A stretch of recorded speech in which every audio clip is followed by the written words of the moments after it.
Hello, I am Dr. Sanjeev Sedana. I am working as Director and Senior Interventional Cardiologist at Eternal Hospital, Jaipur. आज हम pedal oedema के बारे में बात करेंगे। पीडल इडिमा और सीकेडी, इसके क्या क्या कारण हैं, क्या लक्षण है और कैसे इसको उपचार किया जा सकता है। तो पीडल इडिमा जैसे हम जाते हैं, इसमें पैरों में सूजन आ जाती है जिसको हम पीडल इडिमा कहते हैं। और इसके कई सारे कारण हो सकते हैं। इसमें सबसे पहले हम इसका लक्षण समझेंगे। इसमें टांगों के निचले हिस्से में अतिरिक्त तरल पदार्थ जमा हो जाता है, जिसकी वजह से इसमें सूजन आ जाती है। ये सूजन कई कारण से हो सकती है, जैसे हृदय की समस्याएं, लिवर की समस्याएं, थायराइड की समस्याएं, किडनी की समस्याएं, या कभी कभी पैरों की जो नसें, जो वेन्स जिनको हम कहते हैं, जो ब्लड को वापस लाती हैं, उनमें थक्का जम जाता है, तो उस वजह से भी इसमें पैरों में सूजन आ जाती है। हमारे शरीर में हम जानते हैं कि तरल पदार्थ मुख्यतः दो भागों में विभाजित होता है। एक तो कोशिकाओं के अंदर, जिसको इंट्रासेलुलर फ्लूइड बोलते हैं। एक बाहर की तरफ, जिसको एक्स्ट्रा सेलुलर बोलते हैं। सो बाहरी क्षेत्र में हमारी कोशिकाओं के आसपास और हमारी रक्त वाहिनियों के अंदर का स्थान शामिल है। ये एडिमा या सूजन तब होती है जब इन क्षेत्रों के बीच में तरल पदार्थ के वितरित होने संबंधी कोई समस्या होती है।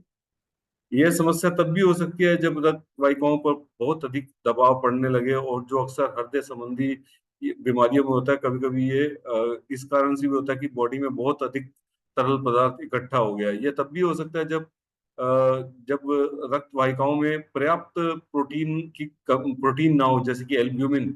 ये एल्ब्यूमिन जो है अंदर प्रेशर क्रिएट करती है, जिसकी वजह से जो रक्त वाहिकाएं हैं वो फ्लूइड को अंदर रिटेन कर सकती हैं। अगर ये एल्ब्यूमिन कम होता है तो जो फ्लूइड होता है वो रक्त वाहिकाओं से रिस्क कर एक्स्ट्रा सेलुलर फ्लूइड में आ जाता है, जिसकी वजह से एडिमा हो जाता है। और कभी कभी एक लसिका तंत्र होता है, जो एक्स्ट्रा जो फ्लूइड वीनस सिस्टम से नहीं आता है, वो लसिकाओं से आता है। और इन लसिकाओं में ब्लॉकेज होने से भी कभी कभी पीडल एडिमा हो जाता है, जिसको एलिफेंटियासिस बोलते हैं। और इसमें जो एडिमा होता है वो नॉर्मली नॉन पिटिंग एडिमा होता है। जबकि हृदय की बीमारी में या किडनी की बीमारी में, या अगर एल्ब्यूमिन कम है, उसमें जो एडिमा होता है उसको पिटिंग टाइप ऑफ एडिमा बोलते हैं। लेकिन थायराइड की बीमारी में और लसिकाओं की बीमारी में जो एडिमा होता है वो नॉन पिटिंग होता है। और किडनी हम जानते हैं कि एक बहुत ही हमारा सेंसिटिव ऑर्गन है, जो द्रव्य संतुलन को विनियमित करने में महत्वपूर्ण भूमिका निभाती है।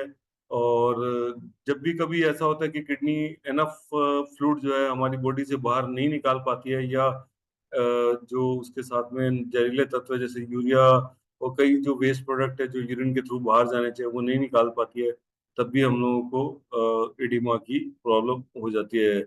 और जब ये बीमारी लंबे समय तक होती है तो उसको सीकेडी कहते हैं। कई बार ये बीमारी एक अलग तरह से भी प्रेजेंट करती है, जिसको हम नेफ्रोटिक सिंड्रोम बोलते हैं। इसमें जो किडनी के अंदर की रक्त वाहिकाएं हैं, उनका उनमें डैमेज होने की वजह से जो प्रोटीन है वो बहुत लीक करने लग जाती है, और शरीर में प्रोटीन की कमी हो जाती है, और जिसकी वजह से एडिमा हो जाता है। कभी कभी लिवर की डिजीज में, क्योंकि एल्ब्यूमिन हम जानते हैं कि लिवर में सिंथेसाइज होती है, और लिवर की बीमारी जिसको सीएलडी बोलते हैं, क्रोनिक लिवर डिजीज, अगर वो होती है तो एल्ब्यूमिन बॉडी में पूरी तरह से सिंथेसाइज नहीं हो पाता, जिसकी वजह से भी एडिमा हो सकता है। अब हम जानेंगे कि कैसे हम इसका डायग्नोसिस बनाते हैं और कैसे इसको ट्रीटमेंट करते हैं। सबसे पहले हम पेशेंट का हिस्ट्री लेते हैं, क्या क्या कौन पास्ट हिस्ट्री लेते हैं, कौन कौन सी बीमारियों की हिस्ट्री रही हुई है, और बाकी और लक्षण जैसे कि धड़कन का तेज होना है, कम होना, सांस फूलता है कि नहीं फूलता है, या हाथों में कोई कंपन आता है। इससे हम पता लगाने की कोशिश करते हैं कि मरीज को दिल की बीमारी है, या गुर्दे की बीमारी है, या फिर थायराइड की बीमारी है, या लिवर की बीमारी है। उसके बाद हम कुछ टेस्ट करते हैं जिनसे हमें पता लगता है। टेस्ट में जो एक कॉमन टेस्ट है वो सीबीसी है, जिसमें हम हीमोग्लोबिन देखते हैं। कभी कभी एनीमिया, दैट इज हीमोग्लोबिन की कमी होने की वजह से भी एडिमा पेशेंट को हो जाता है। और कभी कभी एडिमा इतना ज्यादा होता है कि ये पूरे शरीर पे फैल जाता है, जिसको एनासार्का बोलते हैं। फिर हम एलएफटी कराते हैं, जिसको लिवर फंक्शन टेस्ट कहते हैं। इसमें हम देखते हैं कि पेशेंट का बिलीरुबिन कितना है, एसजीओटी-पीटी कितना है, और पेशेंट का एल्ब्यूमिन मेनली इसमें जरूरी होता है देखता है, क्योंकि लीवर की बीमारी एल्ब्यूमिन सिंथेसाइज नहीं होता है, जिसकी वजह से एडिमा हो जाता है। फिर हम RFT टेस्ट करते हैं, जिसको रीनल फंक्शन टेस्ट कहते हैं। इसमें हम क्रेटनिन देखते हैं, और फिर यूरिन का टेस्ट कराते हैं। इसमें यूरिनरी एल्ब्यूमिन क्रेटनिन रेशो कहते हैं, क्योंकि एक निश्चित अनुपात में ही प्रोटीन बॉडी से बाहर निकलना चाहिए। जैसा कि अगर हम क्रेटनिन और इससे रेशो निकालें तो इसको less than 30 is the normal range. और जब ये 30 से ऊपर आता है तो इसका मतलब जो हमारी किडनीज है वो ठीक से काम नहीं कर रही है, और एल्ब्यूमिन हमारे शरीर से बाहर निकल रहा है। 30 से 300 तक इसको माइक्रो एल्ब्यूमिनुरिया बोलते हैं, और मोर देन 300 जब होता है तो उसको माइक्रो एल्ब्यूमिनुरिया बोलते हैं। माइक्रो एल्ब्यूमिनुरिया का मतलब है कि किडनी ज्यादा प्रभावित हो चुकी हैं।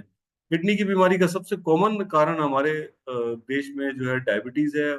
डायबिटीज की वजह से अगर इसको हम ठीक से कंट्रोल नहीं रखते हैं तो किडनी की बीमारी हो जाती है। फिर एक अदर कॉमन कोज है, वो है हार्ट फेलियर। कभी कभी हार्ट की जो लेफ्ट साइड का चैम्बर है वो ठीक से ब्लड नहीं पंप कर पाता, वो कमजोर लगता है। तो उसकी वजह से भी हार्ट फेलियर में भी जो पैरों में सूजन आ सकती है।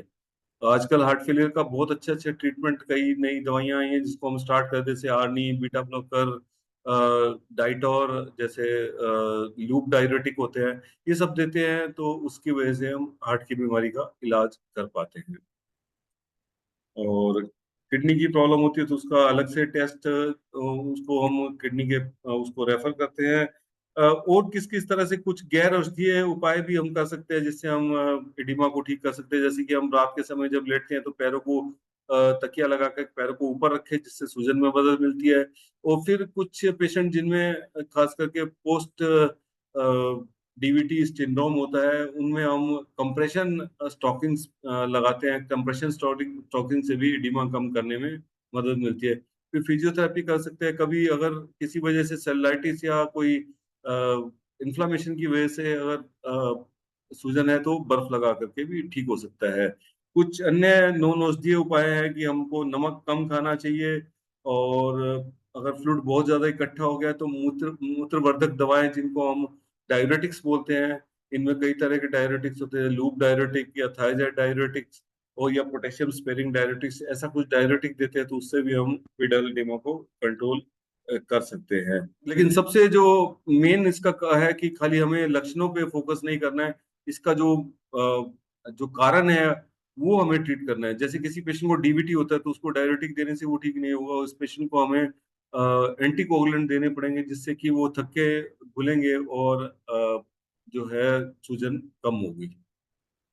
तो जब भी किसी भी व्यक्ति में ऐसा लक्षण आए जिसमें पीडोलिडिमा है तो तुरंत से तुरंत अपने डॉक्टर से संपर्क करना चाहिए, क्योंकि ये किसी खतरनाक बीमारी का लक्षण हो सकता है। और जागरूकता बढ़ाने और एडिमा एवं इससे संबंधित स्थितियों का शीघ्र पता लगाने को बढ़ावा देने के लिए 25 सितंबर को राष्ट्रीय एडिमा जागरूकता दिवस को मान्यता दी गई है। इसके लिए हम सब मिल करके इस बीमारी पर काबू पा सकते हैं। और जो भी पेशेंट हमारे पास आते हैं उनको ठीक से उनका ट्रीटमेंट कर सकते हैं। इस वीडियो को देखने के लिए बहुत बहुत धन्यवाद। Thank you.